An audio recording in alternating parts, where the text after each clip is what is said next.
Mr. Varoufakis, listening to the global experts at the Qatar Economic Forum, it seems very clear that we are living through a period of significant geopolitical and geoeconomic turmoil and turbulence. How do you view the current state of global economy? Well, Donald Trump and his team, not so much the gentleman himself. The Trumpian economic team, people like Scott Bessent and Stephen Miram and Katz and others, they are attempting to blow up the monetary system as it is and the trading system in the same way that Richard Nixon blew it up in 1971. That was the Nixon shock. Now they are trying to implement the Trump shock. Now, whether they will succeed or not is another business, but they have a very clear plan, which is very destabilizing for the rest of the world. But for them, it's essential for maintaining American hegemony, even though America is shrinking in manufacturing terms and expanding in terms of its deficits, both the budget deficit and the trade deficit. This is what they're up to. The major difference between 1971, Richard Nixon, the Nixon shock, and today, the Trump shock, is China. Back then, there was no China. Now China is a gigantic superpower, a country that has managed to create interconnections with the rest of the global south, and not only the global south, Europe as well.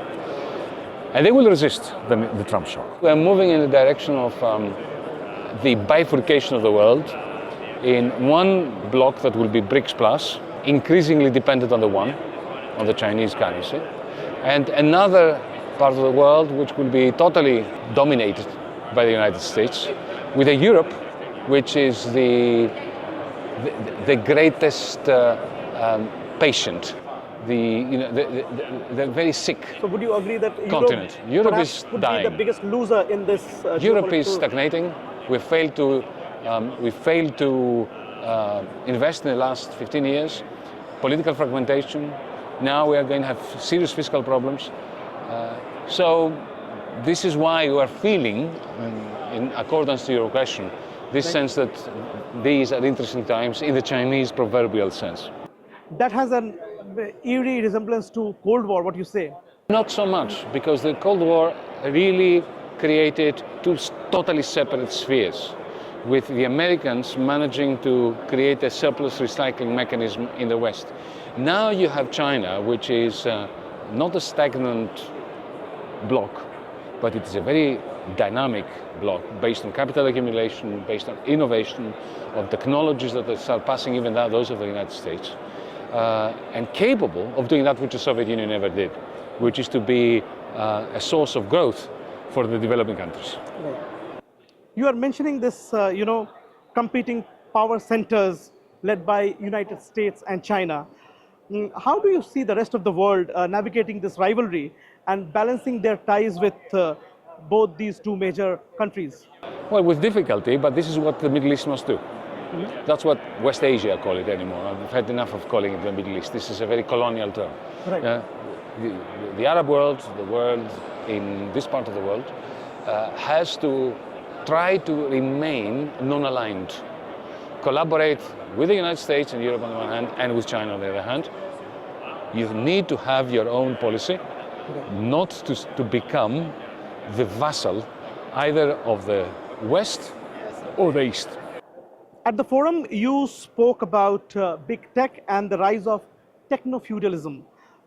Could you elaborate on what you mean by this term, technofeudalism?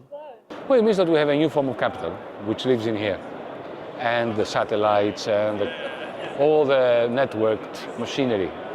And this machine is unique in the history of humanity in the sense that we train it to train us, to make it know us better so that it can win our trust and then to manipulate our decision making and our purchases and our actions so as to maximize the rents that the owners of this cloud capital extract from the rest of the world. And this is a very new socioeconomic system. It's not capitalist, it's not socialist, it is techno-feudal. With technology and artificial intelligence now central to global economic discourse, how are different regions and countries preparing to address the disruption and opportunities these forces present? It's essential that we should develop our own AI. We should develop our own cloud capital. We should not become server farms for Silicon Valley. We should not become appendages to Silicon Valley. It is not good enough in Qatar or Abu Dhabi or Saudi Arabia or in Europe to have hubs that belong to Microsoft or to Meta or to Google. That is simply us becoming colonial servants. We need to create our own cloud capital. This must be the priority of our governments and our region. But unfortunately, I think some countries have more resources and technology, or they have control over this, and as a result, not every country or every region can have their own platforms. The beauty of cloud capital and the AI is you don't need that many resources. It's not like building steel mills like 100 years ago, or huge car factories.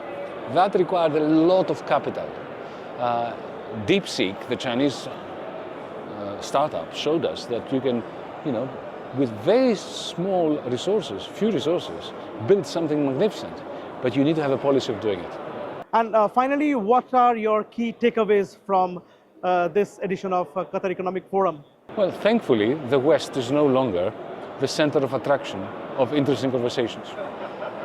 Thank you. On that note, thank you very much for talking to us. Thank you. Thanks a lot. Thanks.